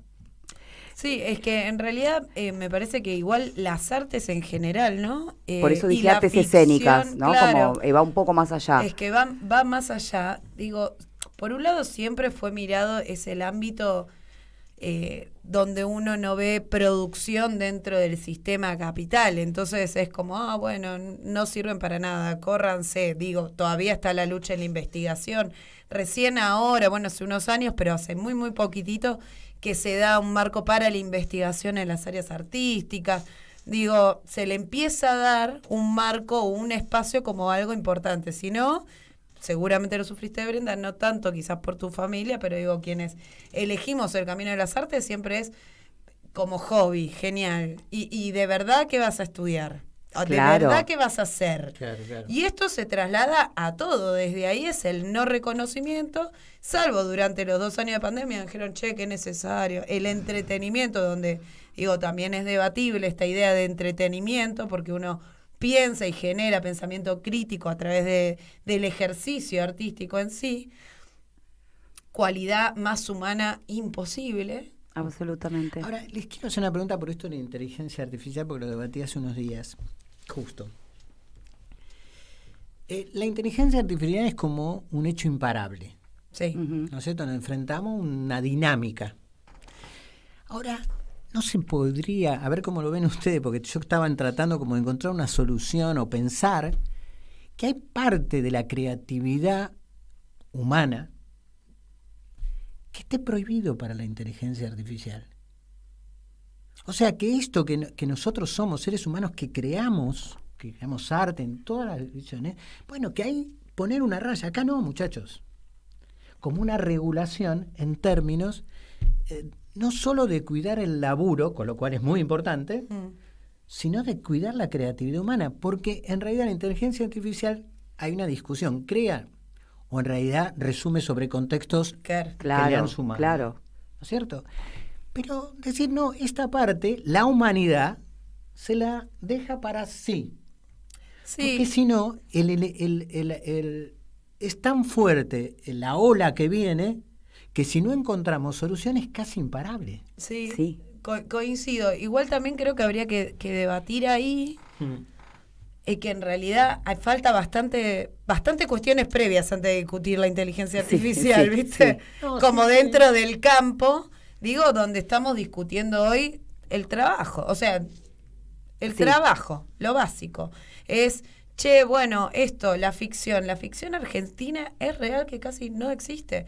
El teatro se sostiene por el trabajo de las compañeras, de los compañeros, de las compañeras que están, pero digo, también donde no está el ejercicio, se va perdiendo el ejercicio también de habituarlos, de habituar el museo, de como que hay algo dentro del sistema que te hace ir corriéndote. Y hay que dar esa discusión, y esa discusión hay que darla y hay que discutírsela también al Estado, que debe ser el que regule. Digo, en otros países ahí sí hay ciertas leyes donde tenés otro marco para manejarte, que por lo menos en la Argentina hoy no están cubiertos. Como está re bien el Ministerio de Cultura, que había sido eliminado y vuelve a ser, pero vos pensás que el Ministerio de Cultura, en concreto, como mucho, si tiene 8 años, porque incluso dentro de los 12 años de la década ganada, el Ministerio de Cultura fue uno de los últimos en ser creados. No estaba puesto en el lugar que tiene que estar. Digo, y esto es peligroso, lo denuncia un pequeño grupo, ¿no? Pero también se corre desde este campo con el descreimiento de la sociedad, ¿no? Esto de, bueno, de un trabajador, una trabajadora es un albañil, no una actriz. La actriz no trabaja. Sí, totalmente, sí. No está, y eso que tenemos la ley del actor. Exactamente. Que a partir de ya es legal que somos trabajadores. Sí, digo. sí. Y ni así es esto. Yo cada vez que digo que soy actriz y bailarina me miran como diciendo esto. ¿Y podés comer? Claro, pero ¿y de qué trabajas? Claro, sí. Es tremendo, es tremendo. Es para profundizarlo un montón más. Sí me gustaría que nos cuentes igual, porque sé que estás con otra obra, que nos cuentes un poco de eso y un poco de tu recorrido. Digo, te vuelvo un cachito acá para aprovechar también, por favor. Cuando tenemos un espacio para mostrar el trabajo, para que vayan a verlo, tratemos de hacer el espacio. Sí, gracias. Bueno, voy a recordar igual que Las Fugitivas está los jueves a las 8:30 de la noche en Ítaca, un espacio increíblemente bello, donde te querés quedar a vivir, que queda en Humahuaca al 4000, Humahuaca casi esquina Medrano, esto es a una cuadra de Medrano y Corrientes, ¿sí?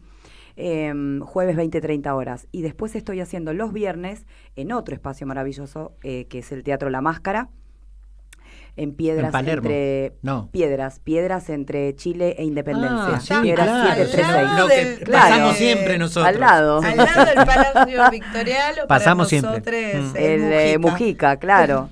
Exactamente al lado. Y ahí estamos con Ya nadie recuerda a Frédéric Chopin, una gran, creo que a mi gusto, una de las mejores obras de Tito Cosa. Stella Matute, Amancay Espíndola y yo, por el lado femenino, Claudio Pasos, Daniel Dibiase y Leonardo Odierna. Los nombro así no me olvido ninguno, porque si no empiezo a mezclar. Dirige Norberto Gonzalo. Es un equipo maravilloso, todo el equipo es maravilloso. Tenemos fue tercera función ayer, una repercusión increíble. Estuvo Tati Almeida anoche, estuvo Víctor Hugo, estuvo Rubén Correa, que fue el que primero estrenó esta obra en 1982, cuando recién la había terminado de escribir Tito. Así que fue una función muy especial, porque bueno, la semana pasada tuvimos que suspender porque a Estela la operaron con una cuestión bastante urgente, y volver a escena con este plus de ella volviendo al escenario fue como súper emocionante. Los esperamos porque la obra de por sí es emocionante. Habla justamente de los recuerdos, de la memoria, de la desmemoria. Plantea también, Tito juega mucho con esto. Bueno, Frédéric Chopin se murió un 17 de octubre. Y la historia, esto es historia real, Tito, para los 100 años de la muerte, murió en 1849, o sea que en 1949 él estaba en la secundaria, le piden que haga una monografía, no me acuerdo qué, sobre la vida de Frédéric Chopin, y como murió un 17 de octubre se le ocurre mezclarlo con el peronismo, y lo echan de la escuela secundaria. Ese es el inicio de la obra, así que es maravilloso. Tengo unos compañeros, primero que con un talento y con un oficio insuperable, así que estoy muy contenta de estar ahí, estoy muy contenta de todo lo que está pasando con la obra y de disfrutar con ellos. Por parte son seres humanos maravillosos. Volvemos a lo mismo, la calidad humana para mí es fundamental, arriba y abajo de escena, por lo previo, por todo el proceso de ensayos y por la función. Es una generosidad, un amor entre todos que destaco por sobre todas las cosas, porque a mí me gusta vivir así, en mi filosofía de vida. Y viernes 20-30 horas en el Teatro La Máscara, Piedra 736. Bien. Sabés que fui muy amigo de Tito. Muy. Anoche iba a ir y no fue, al final porque se sentía mal. Sí, está grande. Está grande. ¿Qué te pasó cuando no estaba más el Teatro del Pueblo en esa etapa? Yo tengo una historia con el teatro que viene a través de mi viejo, que no fue actor ni director, pero fue escritor, fue periodista. Entonces tengo toda una historia a través de mi viejo con todo lo que tiene que ver con el arte en general, con el teatro en particular, porque mi abuelo fue dramaturgo de teatro, ganó premios en Uruguay, en Uruguay y en México ganó premios internacionales, pero digo, vengo de un mundo... Papá era primo de Galeano. O sea, mira. Vengo de un mundo. Hoy estuvimos leyendo cosas de Galeano. Muy particular. Soy prima hermana de Eduardo Fabregat, el que escribe en Página 12, como nada. Mucho. Entonces, tengo toda esta historia pegada en el cuerpo desde que nací. Claro.